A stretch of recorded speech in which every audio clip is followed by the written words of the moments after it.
26শে April 2024 current অ্যাফেয়ার্সের প্রশ্ন। 1 নম্বর, world malaria day 25শে April পালিত হলো। 2 নম্বর হচ্ছে এপ্রিলের চতুর্থ বৃহস্পতিবার international girls in ITC day 2024 পালন করা হলো। 3 নম্বর হচ্ছে রিজার্ভ ব্যাঙ্ক অফ ইন্ডিয়া সম্পদ পুনর্গঠন সংস্থাগুলির জন্য মাস্টার নির্দেশিকা তৈরি করেছে। 4 নম্বর হচ্ছে গোয়ার স্বর্গীয় দ্বীপপুঞ্জ শিরোনামের বইটি প্রকাশ করেছে পি.এস. শ্রীধরন পিল্লাই।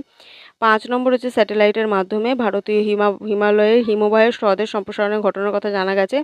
6 নম্বর হচ্ছে ইউএনএপিএ ইন্টারওয়েভ লাইভ থ্রেডস অফ হোপ শিরোনামে ভারতের জনসংখ্যা ল্যান্ডস্কেপের ওপর আলোকপাত করেছে প্রতিবেদন জানিয়ে। 7 নম্বর হচ্ছে ডিজিটাল লেনদেন করার জন্য ভারত পে 1 উন্মোচন করেছে। 8 নম্বর হচ্ছে এয়ারটেল পেমেন্টস ব্যাংক রোজার পের সাথে যুক্ত হয়েছে পেমেন্ট পরিকাঠামো বিপ্লব করার জন্য। 9 নম্বর হচ্ছে ইংল্যান্ডের ব্রাইটন এবং হোভ সিটি কাউন্সিল প্রথম এবং দ্বিতীয় বিশ্বযুদ্ধে ভারতের সৈন্যদের সম্মান, যারা লড়াই করে মারা গেছে তাদের সম্মান জানানোর পদক্ষেপ নিয়েছে। আর 10 নম্বর হচ্ছে মেঘালয় রাজ্যে 34তম সেং কিলং উৎসব আয়োজিত হচ্ছে।